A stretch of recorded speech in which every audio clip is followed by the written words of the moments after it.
Out. Done. Awesome. None of you get to hear me for an hour. Well, let's do it right now. No, I refuse. Okay. Because you haven't introduced us. Easy peasy then. Introduce us, Lackey. Take it away, Ben. Yeah. Just Ben's because not here. I'm the one with the facial hair this time doesn't mean that I'm the Ben, all right? That's exactly what that means. And you have the bouncy castle, so hop on. I don't know what you're talking about. There's definitely not a bouncy castle over there, so. Welcome us to the Dresden Bio podcast. Thank you for that intro. I don't Apparently do what you today say, we're doing prediction episodes because the book comes out next week, and all of you just can't wait a week or two to read it. So we have to speed. It's more like we can't wait a week or two to make predictions because we will have read it by then. So yes, yeah, 6 of one, half a dozen of the other. You guys are impatient, and it needs to be said. The new book comes out. This is literally in 10 the days 11th hour, exactly. buddy. Yeah. So, enjoy the 6 chapters we're about to get, and then just take a week. Relax. Right. We have 5 chapters now, and we're getting the 6th chapter this upcoming Tuesday. So let's see how wrong we can get, how fast. When the book. There you go. Book I releases like it. Tuesday or Wednesday?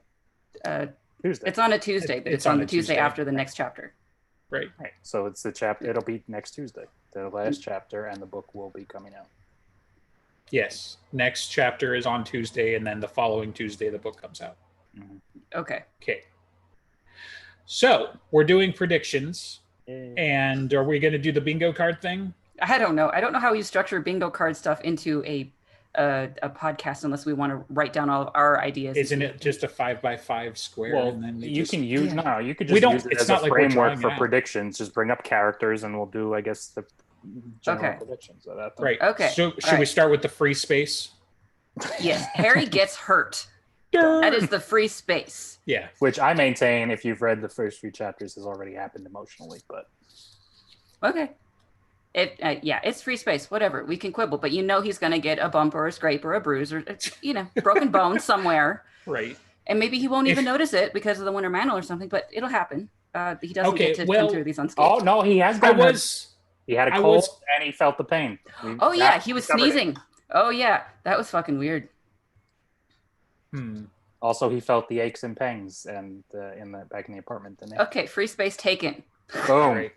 Yeah. Okay. I was going to say we do have an upper limit on his injuries though too, because Christmas Eve. So it's not like he's holed up in the hospital for the next 6 months. Because, okay, this is taking. Okay, so he's not going to be an invalid, but he could go to Arctis Tour for another 3 months to recover from death. I was going to say this is the summer, so it could easily have been 6 months, and now he's out of the hospital. Yeah. We got time. Yeah. I mean, I tend to doubt it just because he's going to be fighting a Titan, which you would think would lay him up for months and months at a time. But fighting a Titan, I like that. I know that should have been the name of the book, but oh well. Right. How many letters is that? Does that fit the? No, I don't think so. Yeah. Okay. What's another prediction? Let's start with Thomas. Okay. What about him? Okay, let's start. The things that we know about him. Easy. Yeah.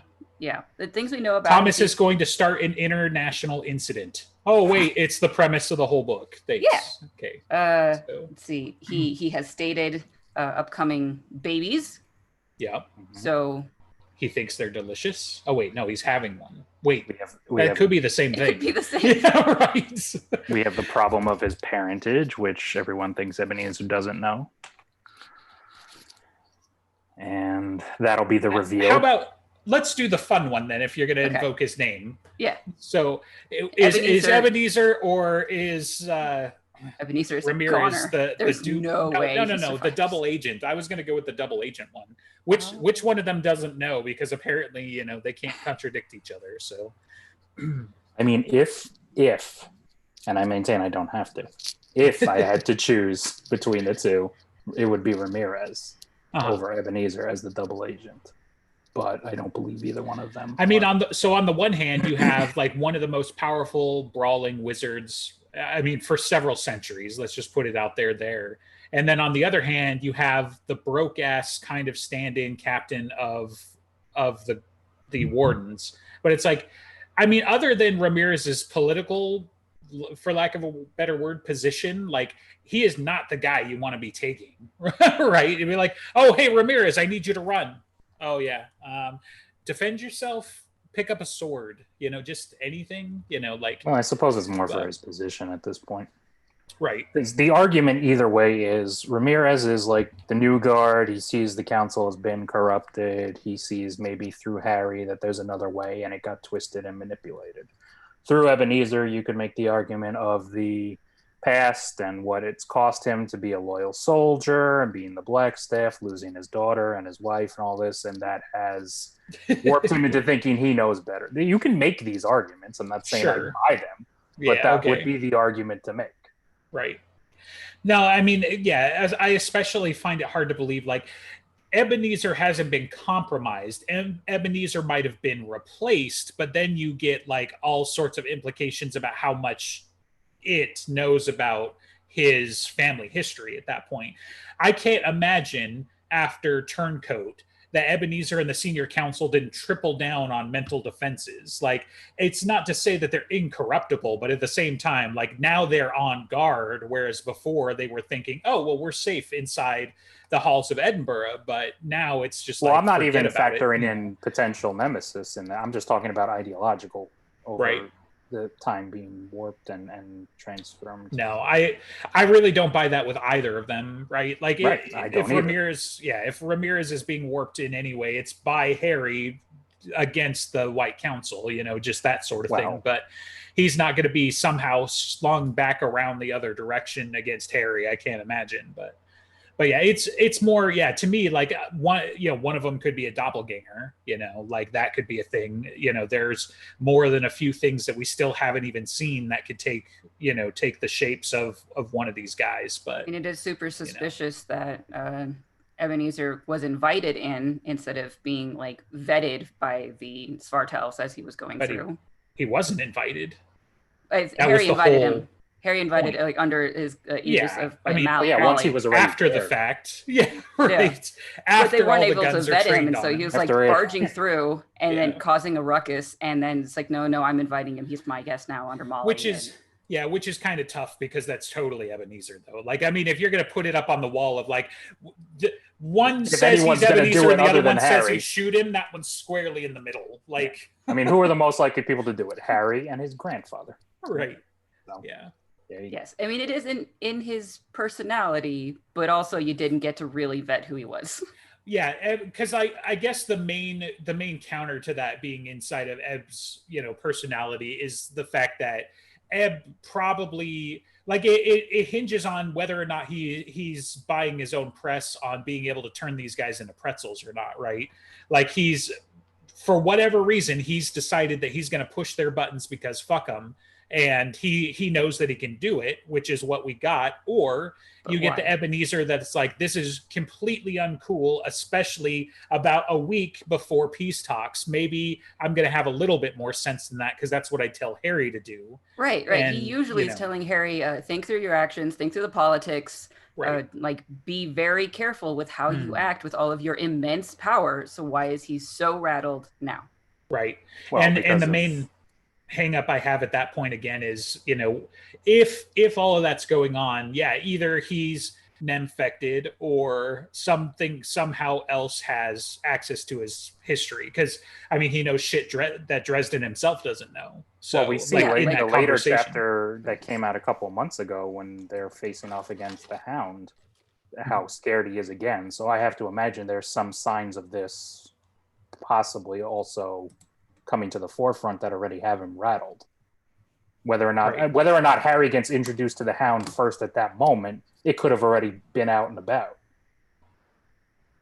or Right, some other sure. factor. And I mean, it to use the rattled word, like, he could be rattled enough that he could give a shit because he already knows that the peace talks are going to fail and they're a pretense, and so he's just skipping to the end. Well, he in his also mind. he also doesn't. He has a not all that hidden, like, sort of speciest. Like, humans are one thing and He's supernatural are racist, the Grandpa. other. Yeah. I mean, he is. He Yeah. doesn't see these. I mean, Thomas is the same way. Whether or not Jim makes it so he absolutely doesn't know that Thomas is his grandson, or like I think he does know and he's simply not admitting it because all he sees is Lord Wraith's son. Right. That's what I think fits better into his character. That's why he doesn't. Yeah. I mean, I get that the story beats are there and that it kind of fits the tropes and shit like that. But like coming from Ebenezer's perspective, like he's been on the senior council for, most of a decade by now, fighting a war against vampires. The White Court are manipulators who stole his daughter, as far as he's concerned, even though we know she almost certainly went willingly. Like you got such an uphill climb to convince him that a White Court vampire is benign, let alone benevolent, so like even if he absolutely, like, I would buy it, he absolutely knows that Thomas and his relationship and all of this other stuff, but a tiger doesn't change its stripes, right? Like it doesn't matter. Like, Laura's the same way. Like she is going to eat Dresden, probably this book, for crying out loud, is because of what we got from the trailer. But like how much is left over is really the question. But, like regardless of their history, their benevolence, their, other truces and things like that, like she's going to get him eventually. So I don't know. I can see Ebenezer just being that stubborn. Sorry, go ahead. No, I mean, she said as much. I wouldn't be surprised if she tries to take some sort of shot, either directly or indirectly, at Ebenezer after he almost turned her into a pretzel. Right. Yeah. So, okay. It'll be interesting. So Thomas really, I don't know that there's anything interesting there that we don't already strongly speculate or know. Well, stick with Ebenezer then and say whether or not he's going to live or die, because I think I will not be surprised if he dies. However, I believe it's a red herring. I think it's kind of like Hawkeye in Ultron. He's like, look over here. Meanwhile, Right. And I'm kind of solidly in the middle on this now, right? Like I suspected that he was dead, and now there's even more evidence that he's dead. But in the back of my head, there's now a caution that says it's too obvious. Right. And he doesn't tend to do the obvious thing. Right. So, because it's like, oh, Ebenezer shows up in the first couple of chapters and we're laying on the family stuff. So and the Christmas Eve thing. Right. We're doing that to work you up, to make the fall harder, which is also a common trope. I mean, and he's done that quite a lot. Right. I'm trying to remember the exact character, but like the Walking Dead had a character like that in season 2 or 3, where it was like this guy had like 4 lines in season 1, and then he suddenly became a very important character for season 2.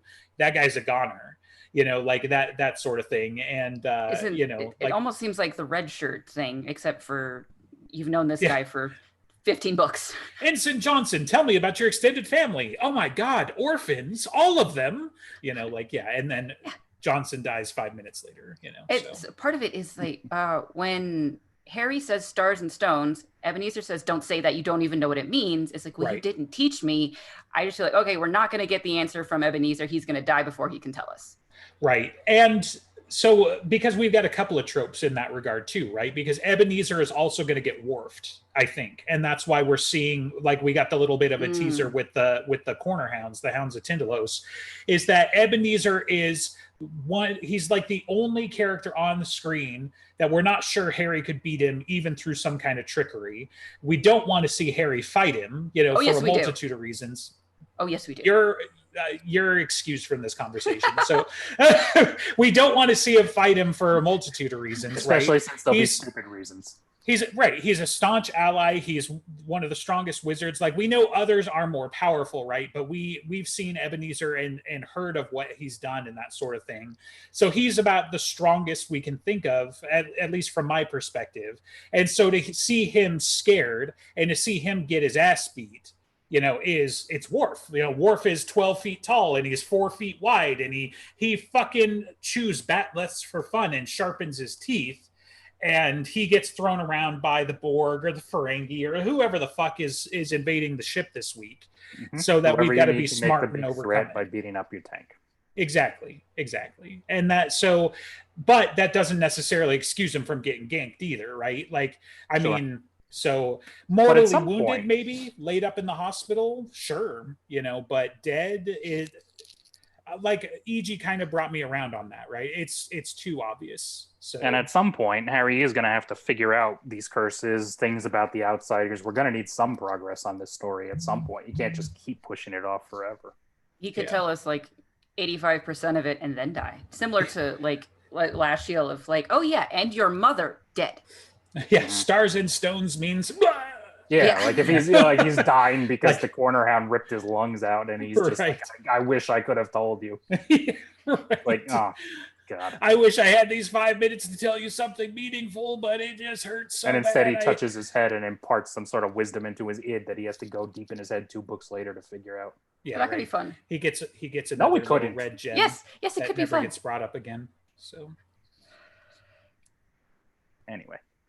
So yeah, I guess we like can I have said, the I bet will on not whether be he surprised dies. if he dies, but I don't think he will. Right. I think it's a misdirect. I do think Jim said though that they're gonna have a showdown between Thomas and Ebenezer, like an actual family fight between the two of them. Well, and again, that's when he that gets his works lungs either way. ripped out. That works whether he knows or not. Again, Mhm. I believe I've made my case as to why Yeah. he does know. But either way, it works, and Lara is just as likely to possibly get involved in that. Oh yeah, Right. this is a very family fight book. Mhm. Especially since, based on what we know about the trailer, she's directly a player in what's happening with or to Thomas. Right. Yeah. What do we think Thomas did to get in jail? I have to imagine he killed. So I don't think it's as simple as like espionage. That seems silly. Mhm. Like he has to have killed, or somebody thinks he killed someone. Hmm. Well, so Evelyn, right? That's the Ivana. chick's name, Ivana. Okay, and she's a Svartalf. She's a Svartalf, and he is one So- of her lovers. And she is Right. the one in the trailer saying, what is going to happen to him? And she says, justice. Right. And so, did he do something against the Spartals? Like, does she have another lover and they fought? Does he, Maybe he tries fuck to up steal something Etri from her. or somebody like that? Yeah. Well, and really, the key thing there is the why as much as the what. Laura would have to send him there for some reason, or unless he knows something is coming up because of how close he is to the situation, Well, he it's says still that, Thomas. He has a plan, right? Or he's coming up with a plan for how he's going to deal with things with Justine at the end of the first chapter. Making sure that she's safe from Lara. And Right, and he doesn't include Harry on it because he's like Harry and that he doesn't want to be a burden. He doesn't, I assume, want to go to Lara, even though she has the resources for obvious reasons because she's fucking Lara. Right.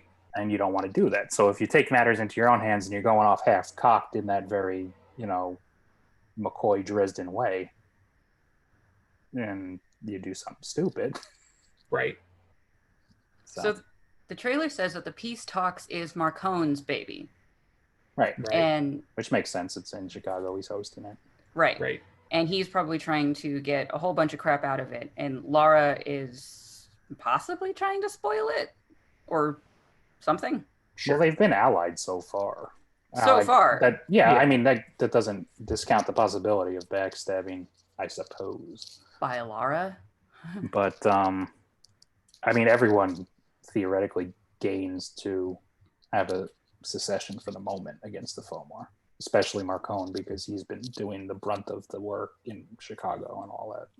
Right.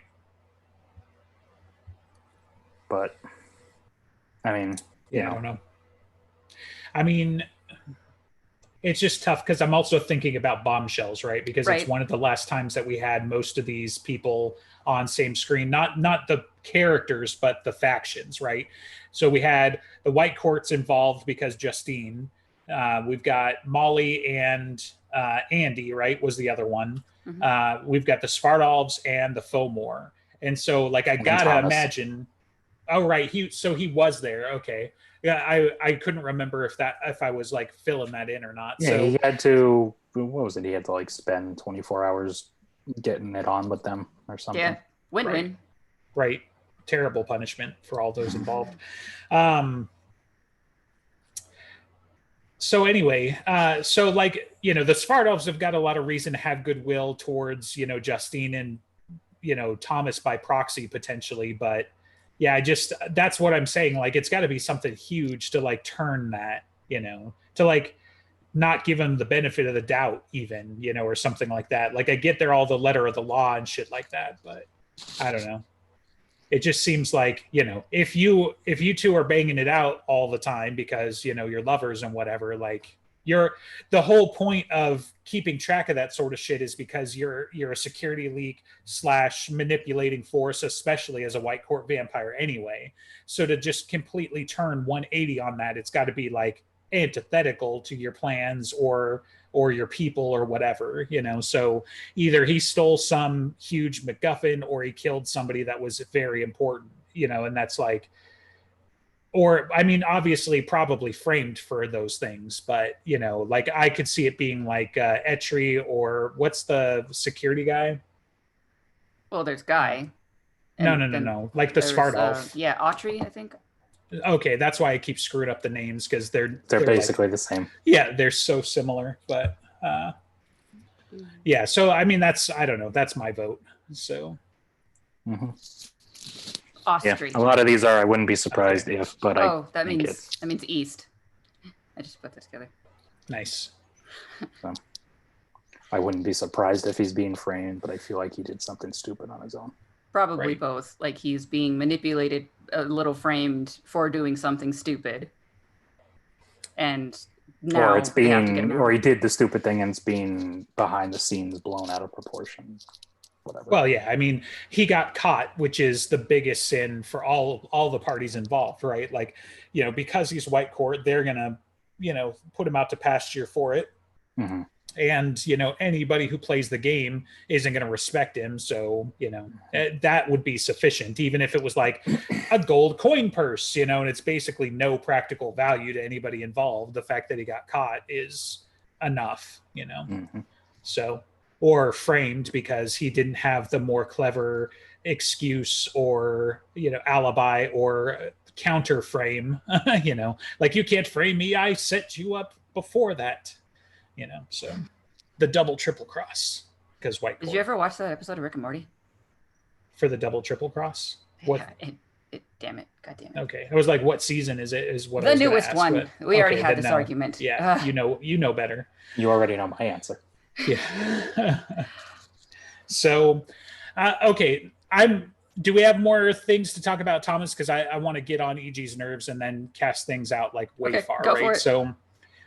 So for example, something that is more compelling because we have zero evidence for it is, what do you think the alphas are doing, or at least the remaining alphas? Are they going to be in this? Are they going to be? Get on my nerves. I haven't started with you yet. Oh, right, because you're going to move on to Murphy and possibly Butters. Absolutely Butters, yeah, because I mean, he's already been mentioned, so it's a little easy. So I was going to be he's out. Go away. The Knights have he's nothing not to do with out. this. No, the Knights have nothing to do with this. I don't want to hear it. He's the resident Knight. I don't care. He's the resident piece of shit. He can get shot in the head. So that's your prediction? He gets. No, it's not my prediction. It's my want. There's a difference. I know better. He's a fan insert character. He's going to live forever. So I think he's certainly going to hell with Harry. So similar to a lot of other characters who might have been mentioned and then they didn't come back, like perhaps Tara West or Erwin, is we already know he's coming back. They're probably just going to be seen in the background as shit's going down of trying to save people. So, okay. So I like the Erwin angle. So I'm going to focus on that, right? So on the one hand, I didn't necessarily take the microfiction as saying he's coming back to the main series so much as setting him up for the young adult fiction thing anyway. However, your comment made me trigger in on the fact that maybe he is, right? He's going to be there. And while Harry is running around trying to take care of Chicago and evacuate people, one of the places he winds up is, St. Mark's Academy for the Gifted and Talented. And so you see him do, some of that stuff. I mean, come on, he's the perfect beast for the X-Men mansion, but he's got to save his daughter, right? And so, like, that's an interesting, bingo space where it's like leaves Ebenezer to die while he runs off to St. Mark's to, save his daughter or whatever. If you gather all of the important people in one spot, that's where you throw the nuke. That, like, right? So if also you're gathering all of your children in one spot, that place is going to be attacked. So what if that's what Thomas did? He did something to the children, they would kill him. Yeah, it could work. Well, yeah, like he attacked the school where literally all of the supernatural kids in Chicago go. Yeah. Well, is she there yet by this point? I don't think so. I don't know, Well- but that's great speculation though, isn't it? So yeah. Otherwise, it'd I be mean, too well, obvious. either way, I mean, granted, I don't know how it works for supernatural schools, but it is summer, so school might be out. Either Well, way. so right, but we can press that a little further. Maybe it's not school. Maybe it's daycare. Maybe these guys have got, especially the locals, they've got to have their kids somewhere. So Harry leaves them with someone who is a neutral territory where all of these other kids are going to be, who is capable of taking care of and protecting his daughter. She's going to wind up in one of two places, either Michael's or here. And that's why I'm like, As far as I'm concerned, that would be stupid on his part, and it would have to have been a compulsion. Because either A, leave her where she is on Svartalf ground where she's fine. B, take her to even better ground with the Carpenters. Mm-hmm. Or C, if you really absolutely had to, you find a way to put her in the domain of either the council or under the Winter Court Aegis. You don't put her on just some random. The council's trying to kill him still. No, I'm not. I'm regular ground that they control, not with them, but in general, in an area. But it's all connected, right? Like if he doesn't believe that the Svartalfs are going to stay neutral, he's not going to leave them there. The Carpenters make sense, so maybe the Carpenter house actually does get burned down this time, or there's some other reason why he can't. I have to imagine if a Titan came crawling into town, they would repel that. The Angels? Yes, I imagine the Angels can take on a Titan. The question is, it can't. As in, they're not physically capable of it, or metaphysically capable of it. By their metaphysical rules. That's that I think counts. Even if the Titan steps on the ground and breaks shit 100 feet away, if it starts coming towards them, I think they have some latitude. That counts as a supernatural. I mean, obviously, it doesn't count if it's one step removed, though, right? So they've got pretty strict rules because Nicodemus says, "Go burn that house down." No, if it's a Titan's worshiper who's a human, then yeah. If it's the Titan itself. If the Titan picks up a car and throws it at the house. Yes, I'm pretty sure they can stop the car. Now I have this image of like the Carpenters right next to Wrigley Field's ruins, and like the rest of Chicago burned down and smashed. But their yard, Well, before we got the Titan reveal, I was of the impression that either A, it would be some sort of like bomb network set up in like Undertown that would collapse a few blocks of city that would then set off, or B, since it's the summer, that Wrigley Field could be having a home game and that would get blown up and that would set off something, because it's got to be something that can't be ignored, right? Now obviously we know what that is, but before that it was sort of like a supernatural domestic terrorism. I always like the idea of the dragon coming back and stomping around Chicago, because you cannot ignore a dragon. Right. So I mean, this is a little bit off topic, but it's the same topic, just not what we're talking about for the show, right? How big do we think the Titans are in this case? Are we talking like Attack of the 50-foot tall woman, or are we going bigger than that? Because I think it's kind of like Ferrovex in the sense that their powers contain, like whoever Titan you're talking about is maybe tall, maybe as tall or taller than Harry, but it's not going to be like skyscraper tall unless they unleash themselves. Okay. It's going to be, they're not going to be kaiju size the whole time. But it's just going to be like Harry is going to fight a kaiju at some point, right? Okay, fine. I don't think she would do that as a bait switch, though. It's more like if they release their power and go Super Saiyan and transform into their true form. But sitting across the table, he could probably sit next to a 7'2" woman, and like Ferrovex did, right? So I get you.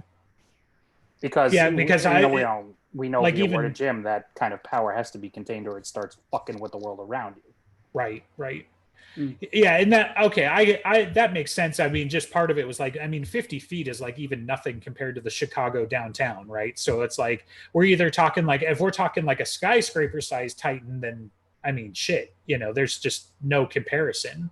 Like I'm pretty sure Godzilla is shorter than some of those buildings, so. Or she's just a relatively tall person that causes such indiscriminate damage with her power that it can't be ignored. It doesn't necessarily have to be that there's this 2,000-foot creature walking around, but rather that there's actually no good explanation for what's going on. And there's people at the epicenter of each one of them. Do you think we're going to find out who stole that tape from Full Moon in this book? because No. people who are trying to cover things up are not going to be able to.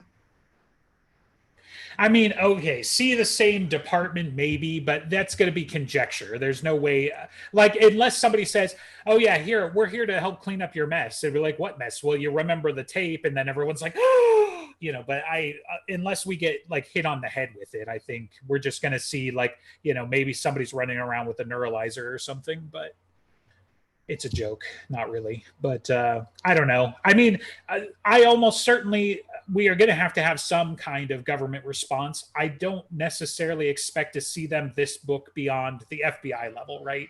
Seeing Rich and Tilly, not off the table in my opinion. So if you want to put that on a bingo card, Tilly comes back in this book. Sure. And I mean, it could be, shit, man, it's been 5 years. I can't keep track of all the speculation. In the word of Jim, that's EG's job.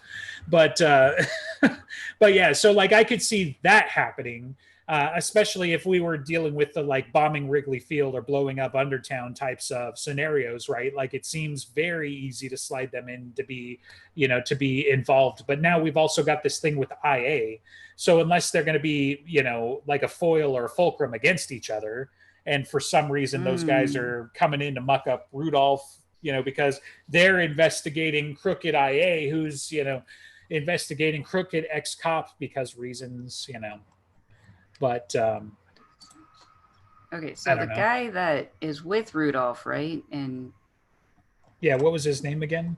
Bradley. And Murphy says he's good. He doesn't play the game. That's why he's the junior officer to Rudolph, even though he's way older. Right. And so if he investigates, he's going to like kind of like Tilly of like getting to the actual fucking truth instead of the crazy lies or the smear campaigns or anything like that. So if he does it well enough, maybe Murphy gets exonerated for all of the other crap that she wasn't able to explain. Or like, yes, I had to disappear for a day to go save a girl in Arcturus Tor. Yeah, I mean, maybe yes, maybe no. Like Murphy's not going to magically get exonerated. That's a hard no to me.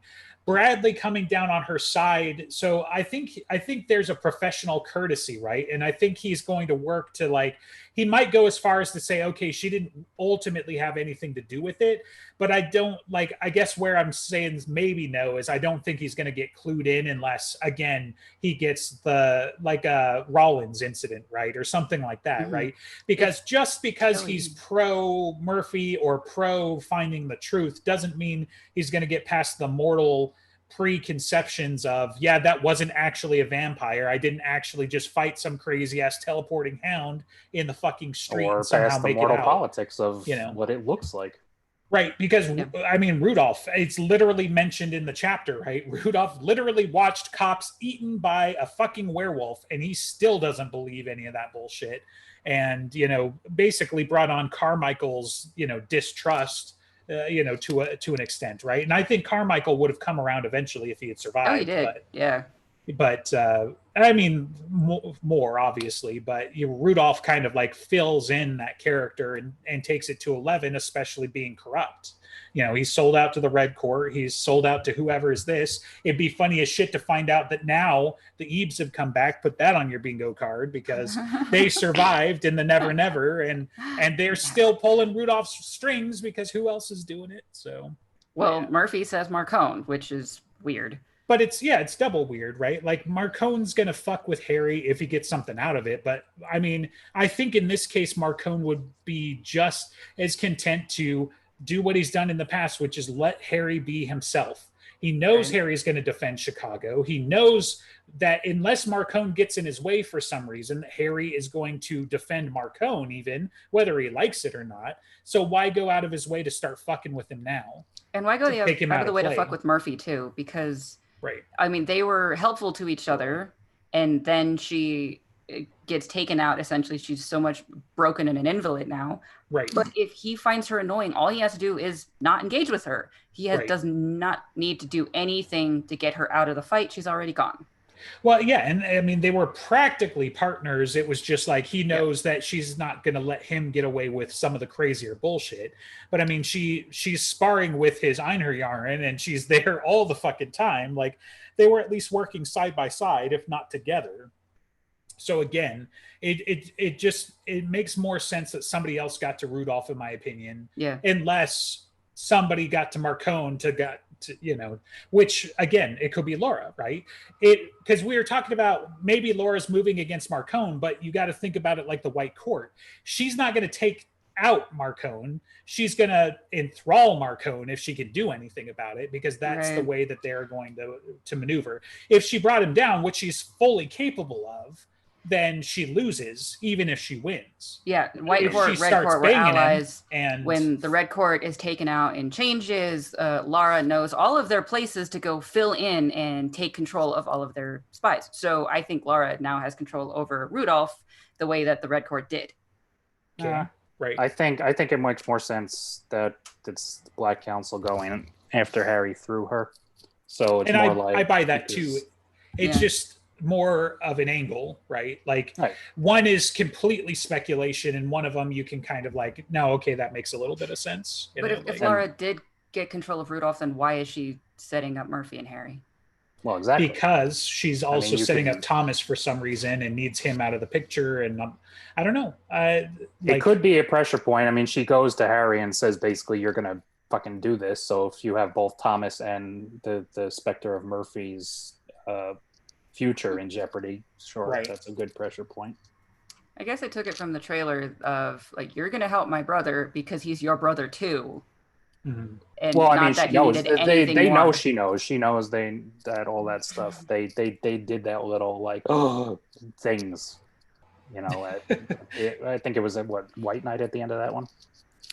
Maybe it was even Blood Rights, but Blood Rights is when he revealed it to her, and then I think he used it again in White Knight. Didn't Priscilla say that he wanted to have that reveal again in peace talks? Maybe. I mean, they've fallen into the pattern of like winking and turncoat about it. So I don't know why it would go back to like aha. But whatever. Because the reveal would have been so much fun 3 times. Whatever. What do you think Marcone's trying to get out of the peace talks? Power. I mean, it's hard to say because like other than the fact that he wanted to be a baron probably because he was getting powerful enough that he needed leverage against the White Court maybe, and he needed to be able to better protect his people from that angle. Like what's his goal? Why is he being baron? Why does he give a shit about the supernatural, right? Like I feel like he could have accomplished a lot of this just by using why can't I remember Guard and her organization, right? Monarch, thank you. Like I think that would have been sufficient. Almost certainly he found out about being a baron because of that relationship, right? And got pushed in that thing. So do you think he knows that there's a BAT coming? No. What I'm going to say is I think he's being pushed into it by Vaterung, because that's the only angle that makes sense, is that Vaterung wants him to be a baron. Well, yeah, but I mean, he's being manipulated into it, right? Obviously, he's being carroted and stick, where Vaterung knows he's under pressure, and Marcone doesn't know enough to be like, oh, I'm going to be the first human free-holding baron. No, Vaterung comes to him and says, hey, you should do this thing. So really the play is, it's the same line from, was it from Changes? Or, where like even Ebenezer is like, I think we're being set up by our elders, like that level. Vaterung's playing that game. He's playing that game with Mab and a few other people. But yeah, I think that's more what's going. Like Marcone, it doesn't make sense from Marcone with, being a vanilla mortal and what he knows about, even with him knowing about Dresden. I mean, shit, Dresden barely knew about it when Marcone said, I need you to sign this for me. And let alone to make the suggestion to Marcone.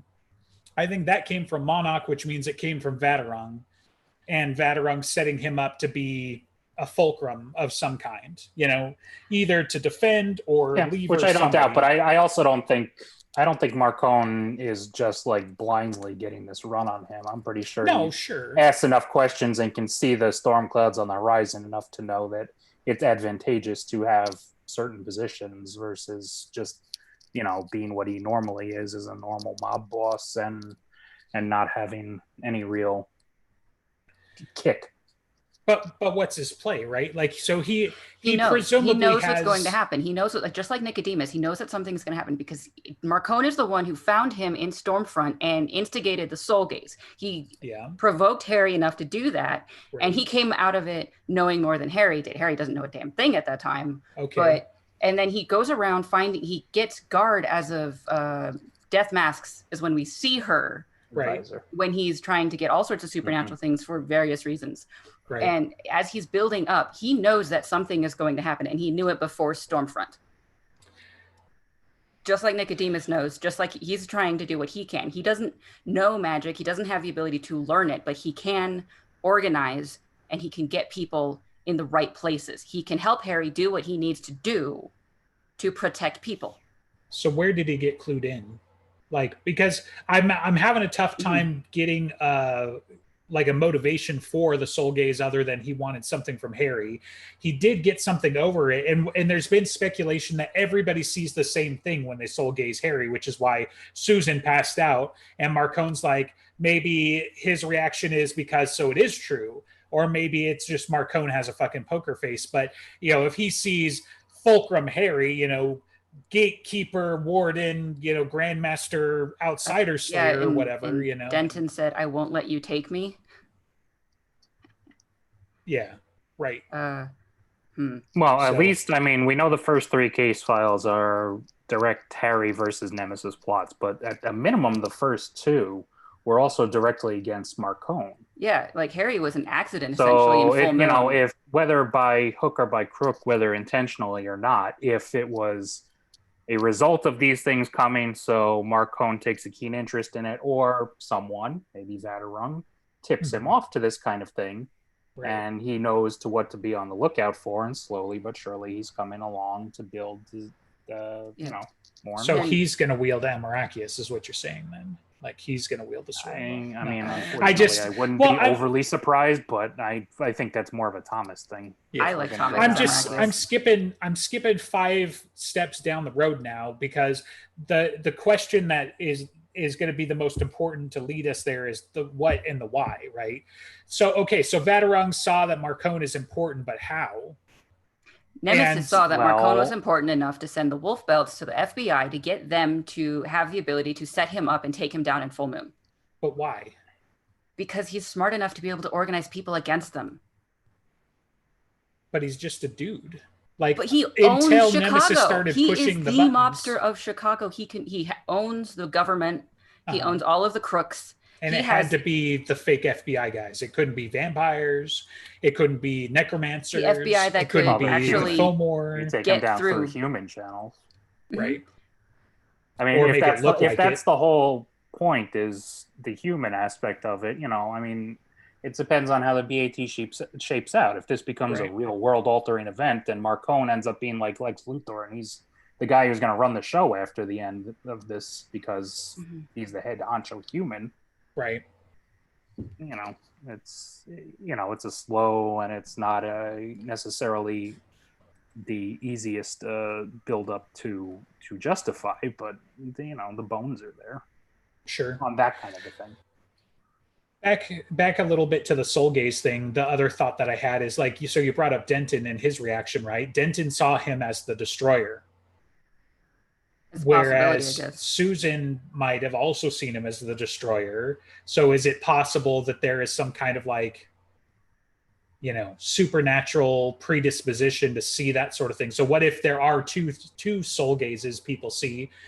Marcone sees him as Fulcrum, you know, as the decider, whereas, you know, the other 2 saw him as the destroyer. And I don't know, that just kind of interesting. I mean, at least as far as the Soul Gaze goes, I suppose the way it works is you could see the exact same thing everybody else sees, but your interpretation based on how you see Soul Gazes makes it different. Like, you know, we know via the word of Jim that Ramirez, it kind of looks like music type thing. That's how he sees.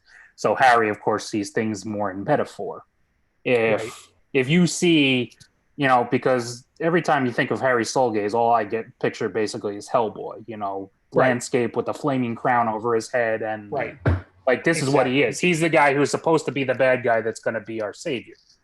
And so if you see someone like Marcone who sees you know, Susan sees that and she sees the death and destruction and it's terrible.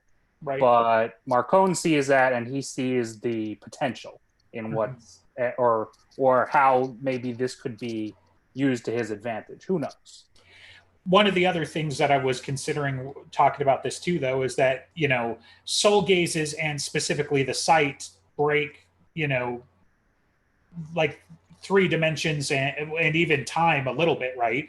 When Harry uses the sight to look at Victor Shadowman's house, he sees that house always. He sees that house as it was, as it is, and as it will be. And I wonder if when they soul gaze Harry, they see that because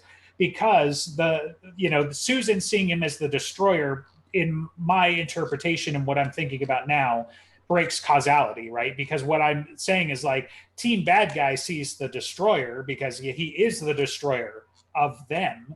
And so you get Denton sees him as the judge, jury, and executioner. Susan does too, but why? Because Susan wasn't the bad guy then, but she becomes full red cord at some point, right? So maybe she sees it through that lens because it breaks causality. It's a stretch, but that's kind of where I was at. So, but put that whole thing on the bingo card. That's one space right there. So, well, and it also, I guess, it depends on how much of a quote unquote mark his experience with the Walker left on him, and whether or not that influences it. Because if it influences enough that someone who's just a normal human and gets the sight open can see it and interpret it and know what it means, right, then it has to be, I assume, enough to have left some sort of mark on his. I mean, in the soul. first few books, everyone basically commented on it. Like there was the guy in Stormfront that had taken Third Eye, and he had deliberately mentioned He Who Walks Behind. It's like, I see him there.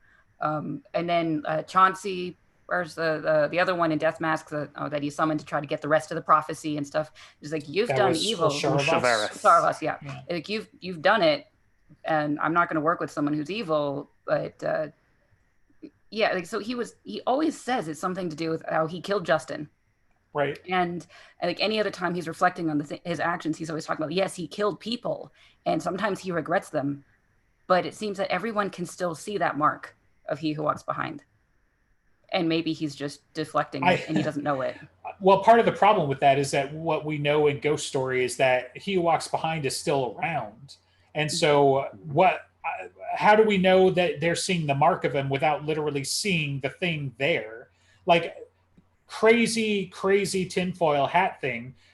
Well, I mean, never mind. It's not even worth mentioning because Harry would know better. But like, what if it's been following him this whole time, and for whatever reason hasn't engaged him? Because again, if the outsiders and specifically the knights are as strong as they are supposed to be, if Lashiel's word is supposed to be taken at face value that they're powerful knights, why did Harry beat him with fucking gasoline and a cantrip? There's no way that adds up unless there's some kind of machination or something involved there. And so if he didn't kill him then when they were in open confrontation, he still doesn't have motivation to kill him now, despite following him around for 30 years. Right. So, like, what's really going on? It's the same reason that you could, I guess, theoretically throw a Molotov cocktail onto Uriel and maybe dispel him for a little while. Because if you're here, you're contained by the rules. Yeah. So the Walker, big as it is and as powerful as it is, and something that could match Uriel possibly in pound for pound fighting weight, it's still, once it comes here, it's got a body. It's got to deal with that shit. You damage it enough, you can get rid of it. You can't kill it. I mean, he put a soulfire bullet through He Who Walked Before's head, and all it did was turn into mist and flee back to the outside, I suppose. Right. Wherever it went. But it still exists, but it doesn't have its full power. It can't go stomping around like a Titan through Chicago. Sure. So, and also it's not fighting to kill him, it's fighting to do so. I mean, he's a Starborn. What if, if this is his first influence, if it's his the first mark in favor one way or the other being made against him, I imagine it has a deep cut. Bingo card of Starborn gets explained? No. Yeah, I think bingo Cards. card of Starborn. Yeah, Starborn gets a few dots filled in or something along those lines. Like, I think then- if Ebenezer survives, you know, the encounter with the Corner Hounds, and if Harry is a little bit more than lucky, then maybe Ebenezer's like, I didn't believe it was true, but let me tell you what I know. And Well, then yeah, if there's dies, like an you know, just aspect of like that. Harry's power that comes to the forefront that either works more effectively or is totally unknown to him, but you know, beats off the Corner Hound for a while. Right. Like, And- because I could imagine that scene being like Ebenezer being like, holy shit, even I can't do that, you know, so right, it's got to like be a he thing. did the first you time know? he used Soulfire when he made a giant hand. It's like, what the fuck was that? So here's your explanation. Here's your what's the word I'm looking for? I don't remember. Clue, you know, is, yeah, you get a taste of it. But yeah, I could see that, but there's no way. Exposition. That's the word. There you go. Yeah, I'm not sure Harry's ever going to fully understand it. Like, not Oh, he unless will. the gatekeeper sits down and says, oh, by the way, this is Well, what we not really until are, he you know. grows his horns and shaves them down, and then he can open the gate. Makes the noble sacrifice. That's when everything starts to kick over, right? So, Pretty much. which theoretically could have been changes, but Mm-hmm. Who knows? Yeah. he's supposed to get stripped of his power and then, you know, make the noble sacrifice. And then Odin says, you know, look, I've been too hard on the boy. Really, you can have your hammer. No, sorry, different movie. So, Do you think That guy- Vatterung's that going to guy's show up? cool. What? yes. And he won't be Kringle. He'll be that fun. Right. Because, yeah, he's a signatory. But then Right? He's why? a signatory. Is he? Okay. He's He's a Vatterung, signatory right? twice over. He's part of the Winter Court, and he's his own signatory. And he's possibly on the Council of Wizards as some person. He's who not. they- Stop it. Stop it. Stop it. I wasn't even talking about Rashid, but he showed up in fucking Right. Chichen Come on.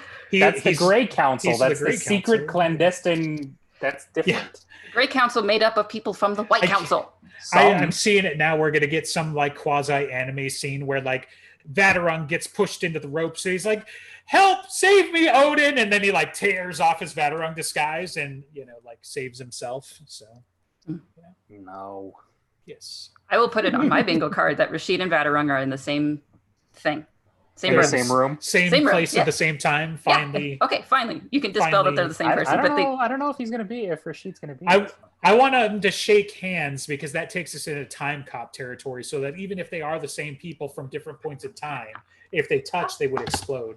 So, and possibly end the universe. So I let's feel not like this worry is the about kind of thing Rashid would specifically not go to because A, all supernatural communities are around, and B, you want to look out for the fucking sneak attack Yeah. at the gates. it. Right. yes. Well, I mean, did huh. we get specific words? Because Ebenezer talks about who's going to be there and who's going to be left Christos behind. listens to Wind and Martha Liberty. All his allies that would help the block Right. are there. And I guess he doesn't Christos, see who's the Rashid as an antagonist. ally. You know, yeah. He Well, doesn't see. he is an enigma, and he's busy, and he's never around. So you can't, even if he's an ally, you can't. Well, I'm rely just on him. saying, like Ebenezer doesn't see, for example, the proven guilty thing as a Mark is an ally. He probably didn't know about the encounter in Summer Night, or you know, in Turncoat. Right? Turncoat's the one where he like takes out the Scoobies with one swoop, and you know, is like, you can't do this, you can't do this confrontation. I don't think it's as simple as him. I think, you know, I mean, he knows who Margaret is. Ebenezer trusts him enough as far as that concerns. I'm sure he sees him as a friend, but you also have at the end of Turncoat, Rashid votes with the Merlin to keep the conspiracy under wraps. Like, he's a guy who's going to do his own thing because he's looking at a different macro level than Ebenezer is.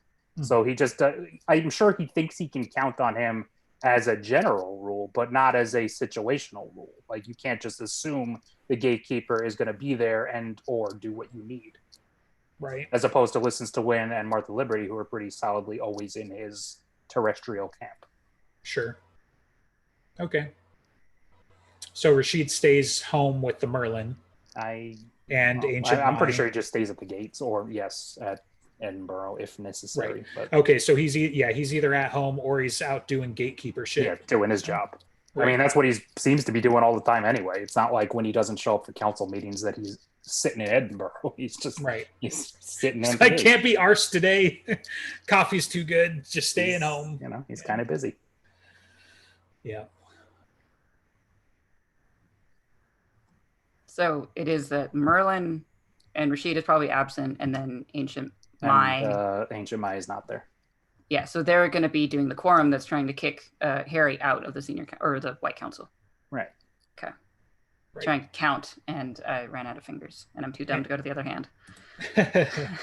And as close as it is through the ways to Chicago, Harry's going to be also busy and can't be in two places at once. So, I mean, that's the thing. I wouldn't be Somehow. surprised if at the end of Peace Talks, if shit's going down, like you get. I guess it depends on how it leads in. If the book ends with like, and then the Titan appeared, or if there's some Right. sort of breather in between, the shit really hits the fan as to whether or not he gets to deal with this council maneuver in the last chapter or two as a face-to-face thing. okay, so let's put this on the bingo card then. I don't think he does deal with it. I'm not saying it's impossible. I don't see how it's possible though. I don't see there's going to be any convenient way that he's going to get to Edinburgh to make his case. All of his allies are gone. I think they finally get him kicked off the council, but that doesn't mean that they can follow up with plan or part 2, which is fucking kill him because, you know, he's a warlock and whatever. Obviously, Ebenezer doesn't think they're going to directly come with him, though he doesn't rule it out. He thinks he's just not going to be protected by the council anymore and possibly by Ebenezer. But I think everybody's also going to be pretty fucking busy with the Titan at that point. Well, that could be the other thing. They so- kick him off, and then at the end of battle grounds, it's like, okay, in light of recent events, maybe we're going to Right. rescind that. Right, honorary reinductee, or even better, let's do some crazy battleground speculation. The council shows up to help defend Chicago because they gotta, and most of them get wiped out and ganked, and then, you know, everyone's like, well, you know, those old fogies aren't around. That kind of leaves Ramirez in charge, and he doesn't want the job. So what do you say? You know, I don't know. That's pipe dream right there. I was going to say, yeah, I definitely wouldn't go that Yeah. far. I Yeah. wouldn't be surprised if something seriously destabilizes the White Council, though. Like, they're going to lose too many people. Christos is working, or Christos/Black Council are working on destabilizing it. And if they kick out Harry, they can no longer call on him to protect them. Right. So he's making them more vulnerable. Sure.